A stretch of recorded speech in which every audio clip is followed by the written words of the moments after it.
Welcome to Luca and Miguel. Enjoy the video. You begin now by measuring ingredients and prepping a stovetop station. Combine 1 cup flour with 1/2 cup sugar, a pinch salt, and baking powder. Then mix cold 60 g butter until crumbly.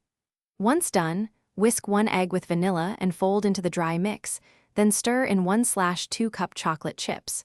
Make sure to shape into small discs and chill on parchment for 10 to 15 minutes. This firms dough so cookies hold shape while you warm the pan. You now manage heat and timing. Place a heavy pan on the lowest flame, add a thin smear of butter or oil, and warm 2 to 3 minutes, then reduce. Put chilled discs spaced apart, cover with a tight lid to trap heat and steam. This cooks the top while bottom browns. After 4 to 6 minutes, lift to check underside, flip carefully and cook 2 to 3 minutes more.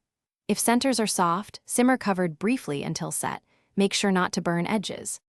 You finish by transferring cookies to a cooling rack for 5 to 10 minutes so they firm up and finish cooking from residual heat. If a cookie is underbaked in the center, return it to the covered pan over the lowest flame for 1 to 2 minutes. Conversely, if edges brown too fast, lower the heat and shield sides with foil. Keep technique consistent. Smaller cookies cook faster, and chilling before cooking prevents spread. Once mastered, you'll get reliable stovetop. Thanks for watching and please subscribe. It's the best investment you'll ever make.